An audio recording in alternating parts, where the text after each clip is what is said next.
Hello sa inyo lahat.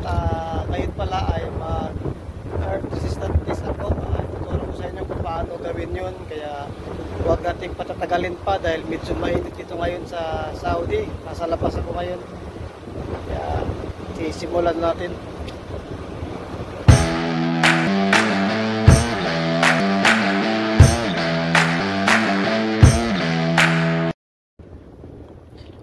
Bali, nilatag ko na pala dito yung wire, yung kulay yellow.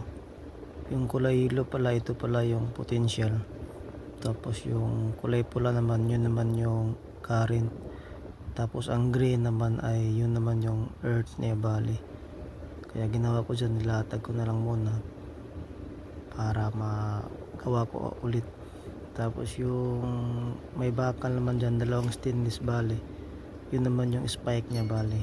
Dalawa lang spike niyan. Yung isa para sa kulay yellow, tapos yung isa naman para sa kulay red. Tapos yung kulay green natin, i-connect na natin yung direkta sa earth rod natin o grounding rod natin kung saan tayo kukuha, bali. Yun ang gagawin natin. Kaya yan, nilatag ko na yung pangalawa. Kaya hintay-hintayin ko na lang matapos.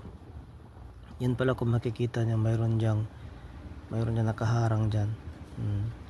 Kaya buti na lamang at natulungan ako ng kasamahan ko. May dumaan na patulong ako, niligpit ko bali dyan para makagawa tayo ng mabuti, maayos.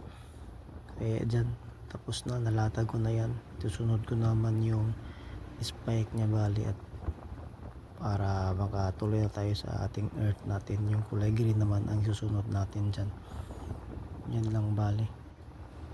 Ang minimum pala ng distansya niyan ay 5 to 10 meters. Kaya mula sa ground, mayroon tayong 5 meters papunta sa ating yellow o yung potential. Tapos yung mula yellow naman papunta sa pula, mayroon tayong 5 meters rin ang distance niya. Minimum 5 meters, 5 to 10. Kaya nasa inyo kung saan kayo mas komportable. Sa akin 6 meters yan. Dyan makikita nyo, kakabit ko na, bala yan, nakatusok na yung spike nya. Tapos ikakabit ko na lang yung kulay red nya, bala, yung alligator clamp nya. Yan, kung makikita nyo, kabit ko na, bali dyan, natanggal ko na pala yung nakaharang dyan, kanina. Kung makikita nyo, may board na nakaharang, natanggal ko na. At yan, ay kaklamp ko na rin yung kulay dilaw dyan, bali.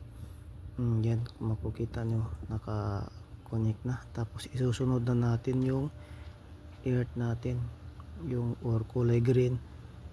Yung kulay green pala, yan, kung makikita nyo, dyan natin kakabit sa grounding rod nya. Tapos yun, sa gamit ko naman dito ay Curitio na siya na brown. Ang model niya ay kung makikita nyo, model niya ay 4105A. At hindi kayo dyan mawawala kasi may guide naman dyan kung saan nyo papasok yung, so saan nyo kakabit yung mga wire natin dyan. Dyan may guide dyan, kung makikita nyo dyan, 4105 in Curitio. Tapos yan, binuksan ko na pala dyan, papakita ko na lang sa inyo dyan. Mayroon dyan kung saan natin papasok. Kung yan yung kulay yellow dyan, mayroon dyan na potential, yung P nyan, yan natin kakabit. Kaya hindi siya mahirap, bali. Tapos yung kulay naman na pula dyan rin sa current nya. Tapos yung green nandyan sa earth nya, bali. Dyan natin kakabit dyan.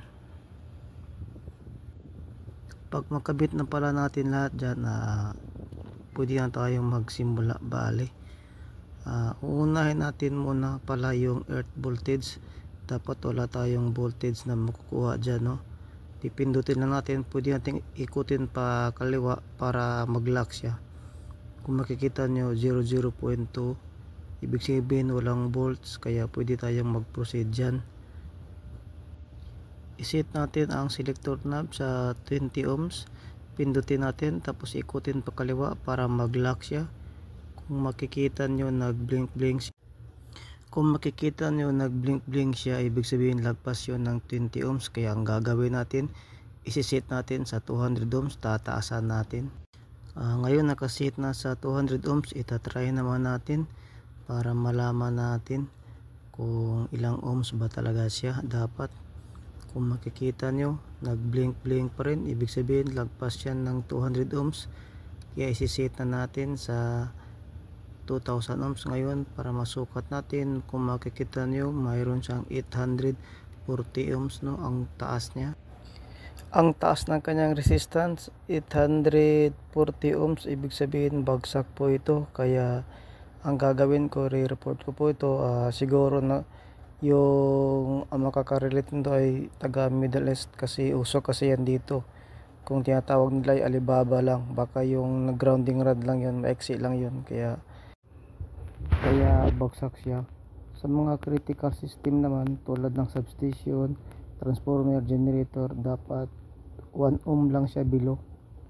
Yun lang dapat sana siya. Pero pag mga residential naman, pwede lang siya 5 ohms, below 5 ohms.